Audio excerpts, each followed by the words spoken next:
706번째 책 소개입니다. 책에서 일부 내용을 발췌하여 소개드립니다. 책 제목 이겨놓고 싸워라. 저자 이명석.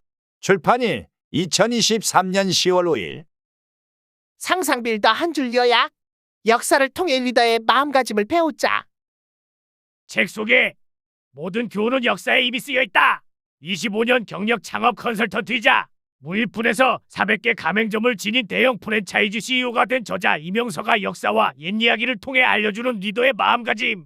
대한민국 성장률 둔화 예정.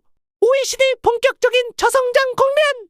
2022년 자영업자의 41%, 8,800만 원 비난고 또 창업. 2020년 국내 창업 기업 숫자는 약 201만 개, 전년에 196만 2,665개보다 2.4% 증가. 매년 나빠지는 경제 상황 속에서도 분명히 새로운 기회를 잡아 눈에 띄게 등장하는 이들이 있다. 위기를 맞았음에도 더 나은 결과를 내며 극복하는 이들도 존재한다. 이처럼 성공과 실패를 가르는 요소는 무엇일까? 연간 1만 명 이상의 예비 창업자와 자영업자에게 강의하는 25년 경력의 창업 컨설턴트. 가맹점이 400개가 넘는 주기야기의 대표 이명서가 역사와 이야기를 통해 성공하는 리더들의 비밀을 알려준다. 특히 저자는 자신이 했던 다양한 실수를 되돌아보며 공통점을 발견한다. 바로 역사적으로 비슷한 일이 이미 일어났고, 따라서 역사를 잘 살폈다면 잘못된 선택을 줄일 수 있었다는 점이다. 최고가 되려면 최고와 함께 일해라. 경영자는 진짜 중요한 일에 시간과 노력을 투자해야 한다. 사람은 고쳐 쓰는 것이 아니라 바꿔 써야 한다 등 저자는 어쩌면 당연하게 보이지만 대부분의 사람이 실행에 옮기지 못하고 쉽게 있는 경영의 기본을 알려준다. 성공을 위해 가장 중요한 것은 어처구니 없는 기본적인 실수를 줄이고 옳은 선택을 하는 것이다. 자신의 사업을 준비하고 있는 사람, 현재 작은 기업을 운영 중이나 더 큰 성공을 위해 도약하고 싶은 사람, 한 기업의 CEO나 팀장 등 리더급에게 멘토와 같은 책이 될 것이다. 저자 소개. 저자 이명서. 창업 컨설턴트. 경기도 양평군에서 태어나 자랐다. 사업가로서 성공하고자 대학교를 마치고 일본 유학을 떠났고 그곳에서 프랜차이즈 경영을 배웠다. 이후 세종대학교 경영대학원에서 프랜차이즈를 전공했다. 1999년 맥 창업 정보 시스템을 창업한 이후 현재까지 약 25년간 창업 컨설턴트로서 프랜차이즈 브랜드 컨설팅, 창업 콘텐츠 개발, 기업 경영 전략을 지원하며 한국 창업 중흥에 힘썼다.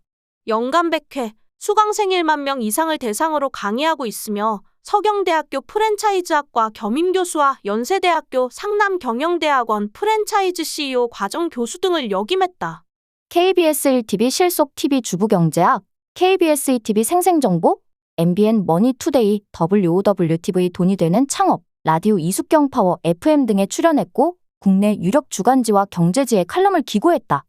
2003년 죽 전문점 죽이야기를 창업하고 20년 넘게 사업가로 살아가고 있다. 책에서 얻은 내용. 열심히 일했는데 왜 결과가 없지?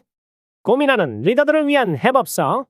죽도록 노력해서 성공하는 시대는 끝났다. 성공하는 사람은 일단 이기는 조건을 만들고 싸운다. 이 책의 제목인 이겨놓고 싸워라는 손자병법 속 전술 중 하나인 선승구전에서 나왔다. 단순히 노력만으로 성공할 수 있는 시대는 지났다. 무작정 열심히 하는 대신 내가 이길 수 있는 판을 만들고 이기는 방법을 찾아야 새로운 길을 모색할 수 있다. 예를 들어 이 책에서는 누구나 다 아는 우화 토끼와 거북이를 예시로 든다. 우화에서는 꾸준한 노력 끝에 거북이가 승리하지만 현실 세계에서는 사실상 불가능하다. 그렇다면 거북이가 이길 수 있는 방법은 없을까? 있다. 바로 경주장을 초원이 아니라 바다로 바꾸는 것이다. 이처럼 창업이라는 생태계에서 살아남기 위해서는 열심히 일하는 것보다도 이길 수 있는 판을 짜고 힘의 구조를 바꾸는 것이 가장 중요하다. 국가가 부흥하던 시기 이방족의 침입을 막기 위해 견고하게 만리장성을 쌓아 올린 중국과 도로를 내고 인구를 적극적으로 유입시킨 로마를 비교하며 작은 기업의 생존 전략에 대해서도 이야기한다. 저자는 같은 업종의 두 가게를 프랜차이즈 컨설팅한 적이 있는데 그때 한 기업은 자신들의 소스 비결이 유출될까 봐 소극적으로 대응한 반면 한 기업은 OEM을 주는 등 적극적으로 맛을 균일화했다는 것이다.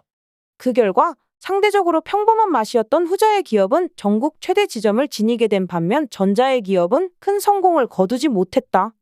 마찬가지로 오늘날에는 성공하려면 노하우 등을 꼭꼭 감추는 대신 소비자들과 적극적으로 소통하고 오히려 나누려는 자세가 필요하다.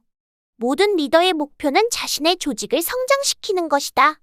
이 책은 이처럼 열심히 노력하고 밤낮 없이 일해도 생각만큼 결과가 나지 않아 고민했던 이들을 위한 해법을 제시한다.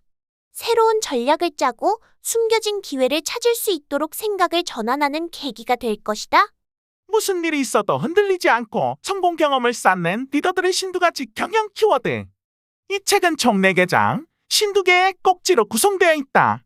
각각의 장은 리더로서의 마음가짐, 관리자로서의 태도, 위기가 왔을 때의 대처법, 새로운 도약을 위한 마케팅을 주제로 한다.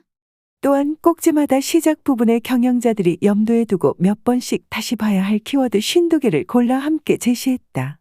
한눈에 미리 읽을 수 있는 역사 키워드도 수록했다. 이 책을 한 번에 쭉 읽어내린 후 한 주에 하나씩 키워드를 내 것으로 삼는 시간을 가지며 체화하면 어떨까? 위기 상황이 닥쳤을 때 최선의 선택을 하고 진정한 리더로서 거듭날 수 있을 것이다. 토끼와 거북이 이야기는 꾸준히 노력해야 한다는 교훈을 전한다. 그러나 현실의 거북이는 아무리 열심히 노력해도 결코 토끼를 이길 수 없다. 100번 1000번 싸워도 거북이는 토끼를 이길 수 없다면 너무 억울하지 않은가? 그렇다면 거북이가 토끼와의 경주에서 이기는 법은 아예 없을까? 한 가지 방법이 있다. 그것은 경주장을 토끼에게 유리한 초원이 아닌 거북이에게 유리한 바다로 바꾸는 것이다. 만약 토끼와 거북이가 물속에서 경기한다면 백전백승 거북이의 승리가 될 것이다. 창업이라는 생태계에서 강한 존재가 되기 위해서는 무조건 열심히보다는 싸워서 이기는 방법을 생각해야 한다. 그것이 바로 효율이다. 문제를 규정하는 방법에 따라 답도 달라지는 법이다. 이외에도 필자는 수많은 직원을 면접해본 경험이 있다. 면접자들은 자신을 훌륭한 인재로 포장하고 반대로 면접관은 이곳이 좋은 회사라는 이미지를 주려고 노력한다. 하지만 함께 잘해 나가자는 처음 각오와는 다르게 대부분의 직원은 몇 년 안에 퇴사한다. 회사에서 더 이상 배울 것도 없고 미래도 없다라고 욕하면서 말이다. 회사는 질세라 떠나는 직원에게 능력이 없고 회사에 적응도 잘하지 못했다고 비난한다. 이처럼 직원이 회사를 떠나고 회사가 직원을 버리는 이유는 희망이 없기 때문이다. 당신과 헤어져도 더 좋은 사람을 만날 수 있다고 판단하면 쉽게 이별을 선택한다. 2500년 전 석가모니는 제자들에게 어리석음에 빠지지 말 것을 당부하면서 두 번째 화살에 대해 설파했다. 부처님의 가르침을 전하는 경전인 자바암경에 나오는 내용이다. 석가모니는 어리석은 범부든 지혜로운 사람이든 어떠한 사태를 만나면 좋고 나쁜 생각을 한다. 범부들은 그 감정에 포로가 돼 집착하지만 지혜로운 사람은 감정에 집착하지 않는다. 그래서 어리석은 사람은 두 번째 화살을 맞는다고 하고 지혜로운 사람은 두 번째 화살을 맞지 않는다고 한다. 고 말했다. 즉, 첫 번째 화살은 실제로 일어나는 사건이며 두 번째 화살은 그 사건을 해석하는 개개인의 감정적 반응이다. 금전적, 시간적 피해를 본 것은 첫 번째 화살이다. 이건 어쩔 수 없다. 하지만 내가 어쩌다가 저런 사람과 친하게 지냈을까? 라고 분노하며 자신을 파괴하는 것은 두 번째 화살이다. 대부분은 첫 번째 화살을 맞으면 즉각적으로 두 번째 화살을 자신에게 쏘기 시작한다. 인간이 느끼는 고통의 대부분은 실제 사건 그 자체보다 이후에 이어지는 감정적 반응에 의한다. 스스로의 삶을 지금보다 더 아래로 떨어뜨리는 것은 결국 나에게 쏜 두 번째 화살이다. 지금까지 상상빌더였습니다. 감사합니다.